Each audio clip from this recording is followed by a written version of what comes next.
मंदिर में, भगवान की शरणागति में कौन जाता है? किसको भगवान अपनी शरणागति में बुलाता है?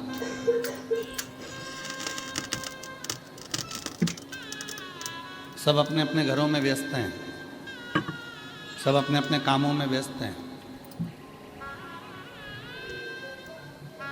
कोई अपनी फैक्ट्री पर है, कोई अपनी दुकान पर है, कोई अपने व्यापार पर है, कोई अपने कार्य में लगा हुआ है। माताएं भी सब अपने अपने कार्य में व्यस्त हैं, सब अपने कार्य में।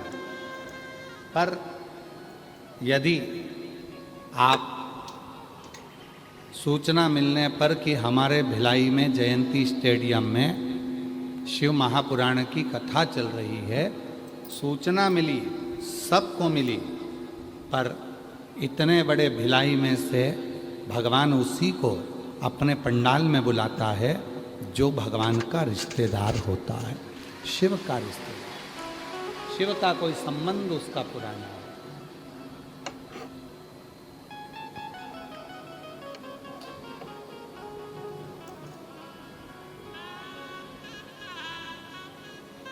एक कंपनी के लोग नौकरी पर रखते हैं। यहाँ की जो सरिया कंपनी होगी, लोहे की कंपनी होगी, तो यहाँ की जो कंपनी वाले होंगे वो कंपनी वाले भी बहुत सारे एजेंट रखे होंगे। उनसे कहा होगा कि हमारी कंपनी का माल लो और इस कंपनी के माल को बेचो। सीमेंट की कंपनी वाला है तो वो भी बेचता है, कपड़े वाला है तो वो भी बेचता है, लोहे वाला है तो वो भी बेचता है। सबने अपनी अपनी कंपनी बनाई है और उस कंपनी का माल सब बेच रहे हैं। पर हर दुकान पर वो कंपनी का माल नहीं मिलेगा। कोई कोई दुकान ऐसी चिन्हित कर दी जाती है कि कंपनी का माल आपको यहाँ प्राप्त हो। उसी तरह भगवान देवाधिदेव महादेव ने भी आपको और हमको, जितने भी ये लाखों करोड़ों जितने भी शिव भक्त संसार में हैं, जो भगवान शंकर को एक लोटा जल चढ़ा रहे हैं, जो शिव के मंदिर जा रहे हैं, जो शिव पुराण सुन रहे हैं, या जिनका मन शंकर जी में लगा हुआ है, जो शिव को किसी भी रूप में भजते हैं, ये निश्चित है कि आप और हम उन शिव की कंपनी के हैं और उसकी कंपनी का कार्य चल रहा है। उसकी कंपनी क्या कर रहे हैं संसार सागर में आकर? आप और हम क्या कर रहे हैं?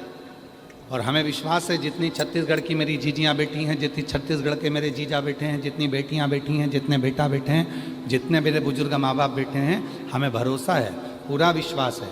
आप जितनी कथा यहाँ से श्रवण कर कर जाते हो, उस कथा में से 7 दिन की कथा में से कुछ कथा अपने जीवन में ऐसी उतार लेते हो कि जब किसी की ज़िंदगी में दुख तकलीफ आता है तो आप वो कथा उसको बता देते हो और उसको फायदा मिल जाता है। समझो आप शंकर के गण हो और शिव का गण ही कोई मार्ग बता है।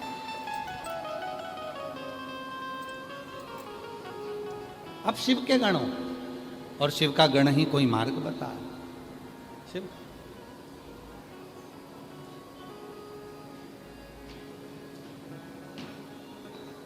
कितनी परीक्षा लेता है बाबा।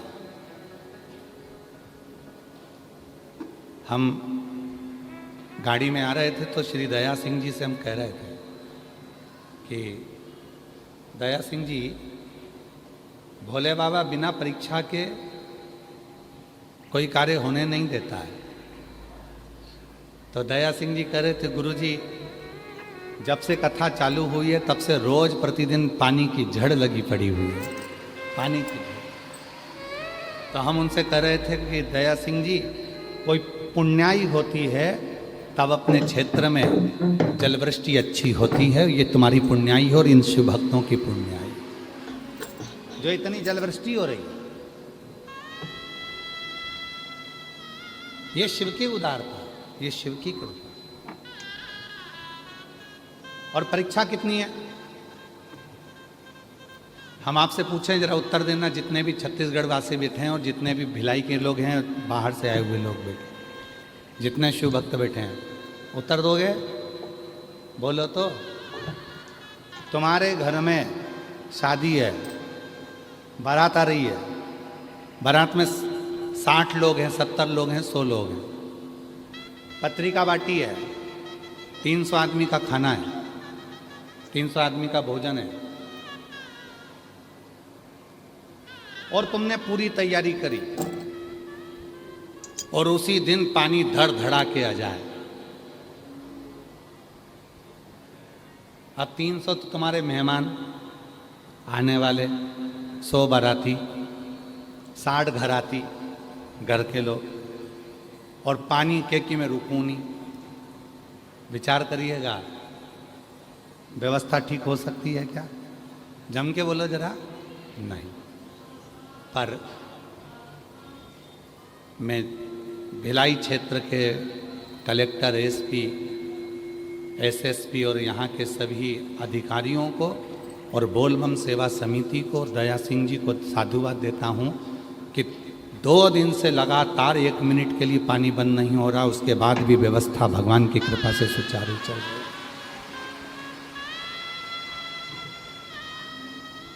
सुचारू चल। और इतने टेंट भरे पड़े हैं, 1 2 3 4 5 टेंट में इतने भक्त हैं कि लोग छाता लगा लगा कर पीछे हैं। आस्था चैनल वालों जरा पीछे का कवरेज करिए। इतना टेंट भरा पड़ा है, उसके बाद भी लोग छाता लगा लगा के पीछे, पूरे की पूरे छाता लगा लगा कर पूरे लोग बैठे हो। टेंट भरे होने के बाद लोग छाता लगा लगा के चारों तरफ बैठे। ये और ये भक्ति, तुम्हारा समर्पण, तुम्हारा स्मरण, तुम्हारा कीर्तन, तुम्हारा मंत्र जाप, ये खाली नहीं जाता, ये खाली नहीं जाता। जो जैसी भावना वो वैसा ही फल पाया, खाली उसे लौटाया वो मन ही मन हर्षाया, और कर दिया माला माल काशी वाले ने लुटा दिया भंडार, काशी वाले ने दिया भंडार, काशी वाले ने लुटा दिया भंडार, काशी वाले ने दिया माला माल, काशी वाले ने लुटा दिया भंडार, काशी वाले ने। अब कैसे वो शिव तुमको जब इतनी परीक्षा ले रहा है, पानी गिरा रहा है, फिर भी तुम्हें कीचड़ में, पानी में वो बुला रहा है, बिठा रहा है, कथा सुना रहा है, और उस परीक्षा में तुम सब पास होते चले जा रहे हो, तो मेरा बाबा कुछ तो देकर भेजेगा। बंद कर दिए।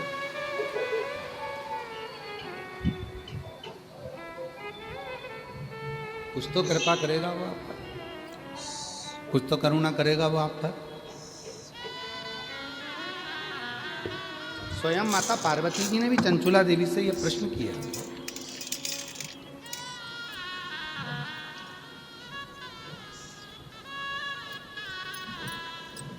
एक बार माता पार्वती जी ने चंचुला देवी से पूछा, चंचुला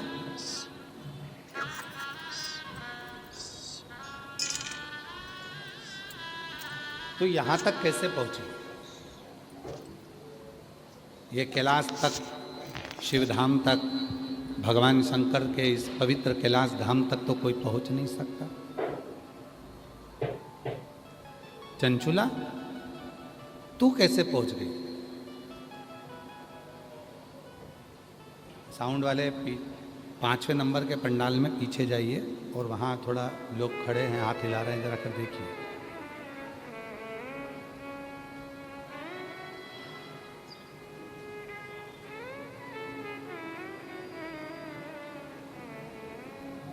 चंचुला, ए चंचुला,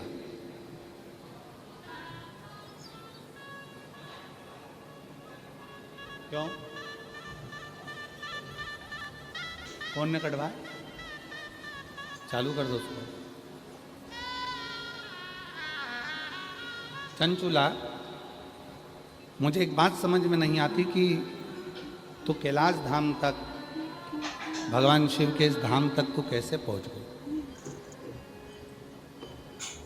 भगवान शंकर के इस पवित्र धाम तक तू पहुंची कैसे? क्या करा तू?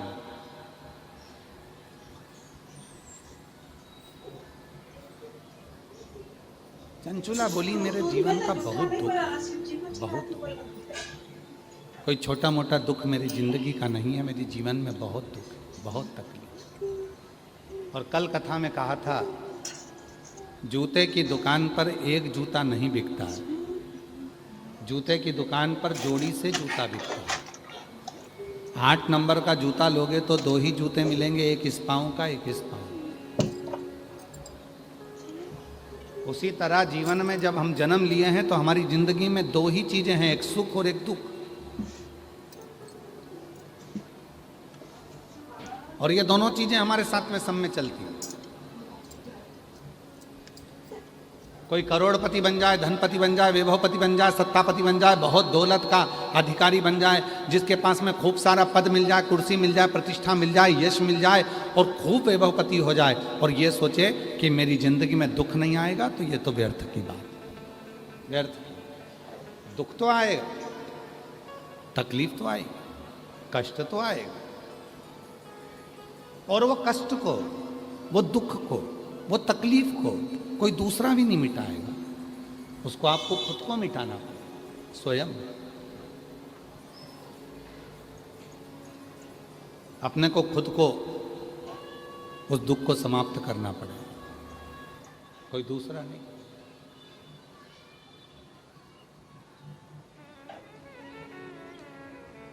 कल हम शाम को जब अग्रसेन भवन में जब पहुंचे, जहाँ रुके हैं भिलाई में, तो वहाँ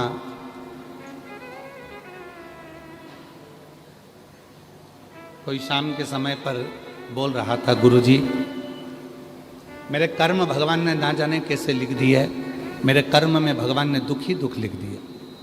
हमने कहा देखो भैया, आप कह रहे हो कि भगवान ने आपका कर्म लिखा है, पर सही मायने में तो यह है कि अपना कर्म परमात्मा कभी नहीं लिखता, अपना कर्म अपन खुद लिखते हैं। हमने जो पूर्व में करा होता है वो हम आज पढ़ रहे हैं, और जो आज कर कर जाएंगे वो हमें अगले जन्म में पढ़ना है। कोई हमारे कर्म को कोई दूसरा नहीं लिख सकता, हमारे कर्म को कोई दूसरा लिखने वाला नहीं हो सकता। हमारे अपने कर्म को हम स्वयं लिखें, स्वयं।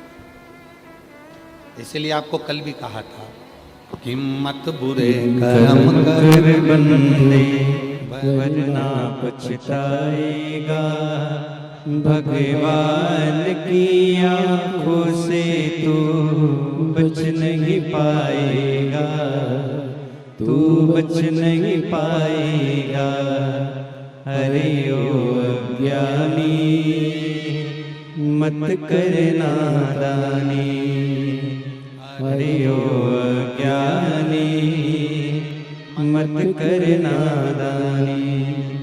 तेरे कर्म का फल भी तू ही पाएगा, जैसा किया तूने तेरे आगे आएगा। मत बुरे कर्म कर बंदे, वरना पछताएगा, भगवान की आंखों से तू बच नहीं पाएगा, तू बच नहीं पाएगा। चंचुला देवी कहती है कि मैं बड़ी दुखी हूँ, पार्वती जी बोल रही हैं कि दुख तो मेरे को मालूम है तेरी जिंदगी में कितना दुख है, पर तू ये मुझे बता कि तू यहाँ कैसे पहुंच गई।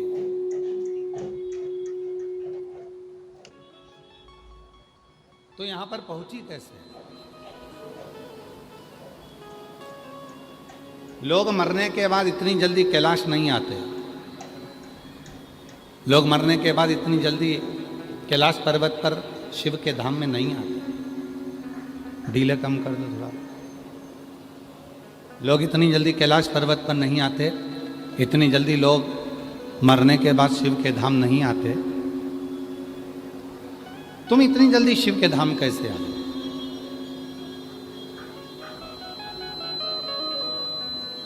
क्या कारण? चंचुला कहती है, मैं एक ब्राह्मण की पत्नी हूं, मेरा पति है बिंदु।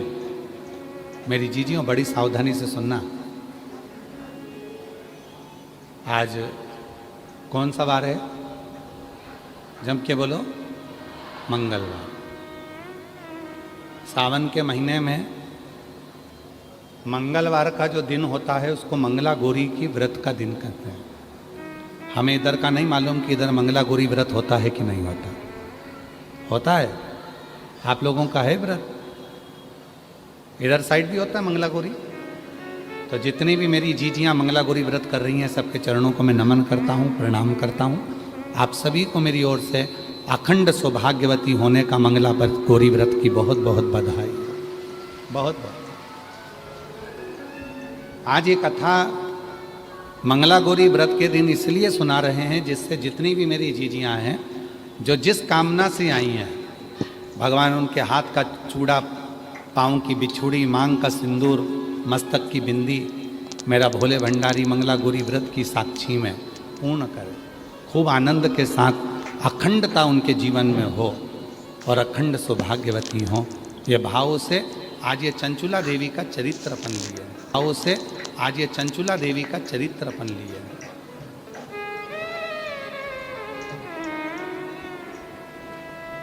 कौन? अच्छा, ठीक है।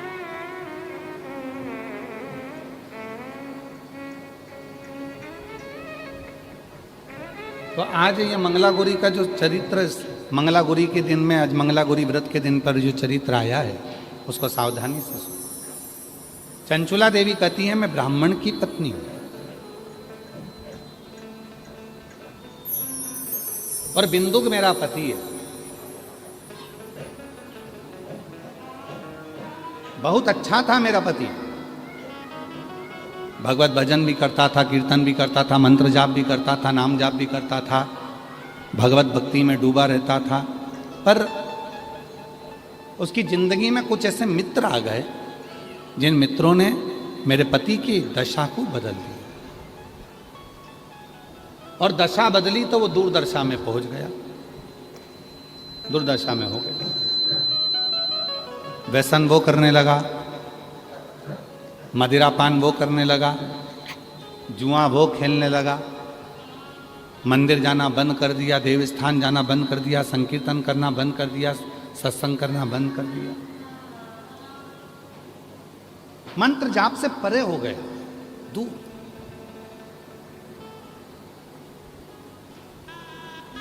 आखिरी में पैसे की भूख इतनी बढ़ गई, धन की भूख इतनी बढ़ गई कि मेरा पति चोरी करने लगा और चोरी का धन लेकर जा रहा था। और वो चोरी के धन को दीवार पर चढ़कर चोरी के धन को लेकर जा रहा था। उसको नहीं मालूम था कि जीजियों,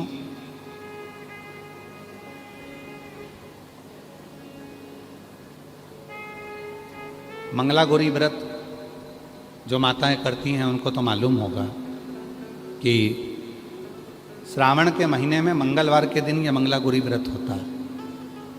कुंवारी लड़कियां भी करती हैं, शादीशुदा माताएं भी करती हैं, और जगत की जितनी नारियां हैं इस मंगला गौरी व्रत को अपनी कामना के लिए करती हैं। 16 चीज़ों का इसमें दान दिया जाता है। 16 वस्तुएं इसमें दान करी जाती हैं, 16 चीजें इसमें दान किए जाते हैं। चंचुला देवी ने जैसे ही देखा कि मेरा पति प्रेत योनि में पड़ गया और इस प्रेत योनि में पड़ने के बाद इसकी गति नहीं हो, इसकी गति नहीं हो सकती, अब इसको प्रेत योनि से मैं मुक्त कैसे करूं? मैं क्या करूं? मैं क्या करूं कि ये प्रेत योनि से मुक्त हो जाए?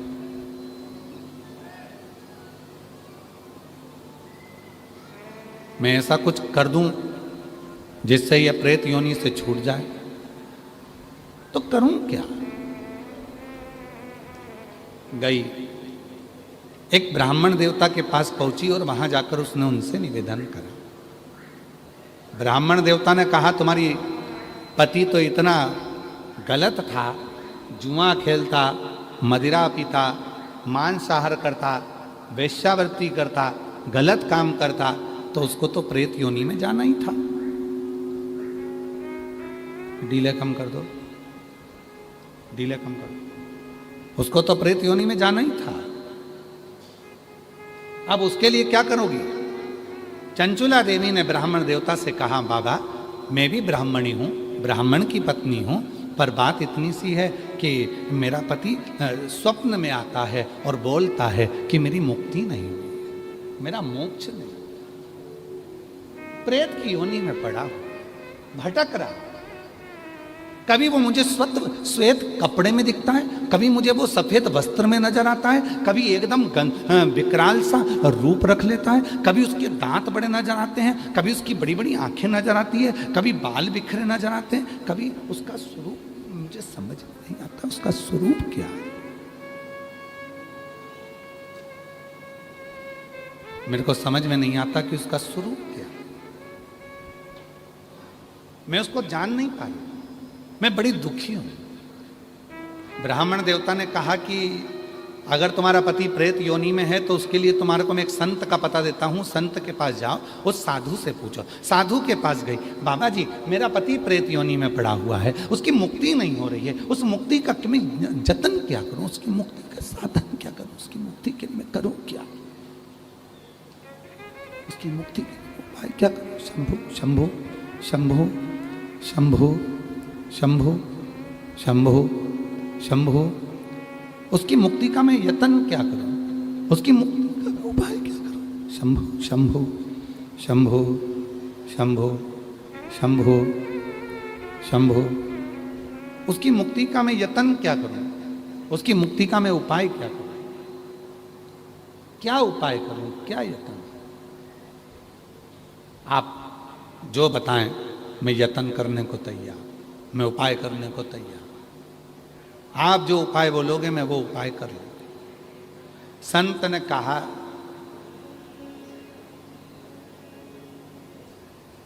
उस तीर्थ में चले जाओ और उस तीर्थ में जाकर यज्ञ करो। वो यज्ञ 11 दिन तक चलना चाहिए, और 11 दिन तक अगर वो यज्ञ चलेगा और उस यज्ञ में तेरे पति को मुक्ति मिल जाए। एक यज्ञ करवा लिया चंचुला देवी ने, पर पति को मुक्ति नहीं। आज ये चरित्र निकला है तो मेरी जितनी जीजियां बैठी हैं कि चंचुला देवी ने श्रावण के महीने में जो मंगला गौरी व्रत का जो कर्म यहाँ पर वर्णन आता है, बड़ी प्रेम की कथा है, आप बहुत सावधानी से सुनिएगा। संसार की पहली स्त्री थी चंचुला देवी, संसार की पहली नारी थी चंचुला देवी, जिसका पति मर गया था, प्रेत योनि में पड़ गया था, और प्रेत योनि में पड़ने के बाद भी चंचुला देवी वेधव्य होने के बाद, विधवा होने के बाद, मंगला गौरी की कृपा से, शिव की कृपा से, मां जगत जननी की कृपा से वापिस अखंड सौभाग्यवती हुई थी और पति के लोक को चली गई। आज संपूर्ण देशवासी जितने आस्था चैनल पर सुन रहे हैं, जितने फेसबुक यूट्यूब पर सुन रहे हैं, जितने सोशल मीडिया पर सुन रहे हैं, और जितने इस भिलाई जयंती स्टेडियम की पवित्र धरा पर कथा को श्रवण कर रहे हैं, अपने जीवन में उतारिएगा। आज की कथा आपके जीवन को सुख प्रदान करने वाली है। आपके जीवन को लाभान्वित करने वाला।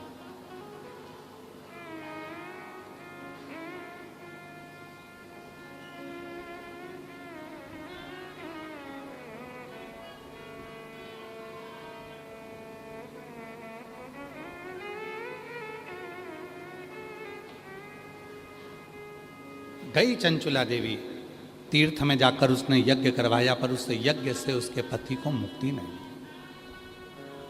पति फिर दर्शन दिया और अब की बार पति आया तो वो एक छोटे से सर्प के रूप में उसके कक्ष में आ गया और कक्ष में आकर उसके जिस जगह पर वो जिस स्थान पर सोती थी उसी स्थान के कोने में वो बैठा एक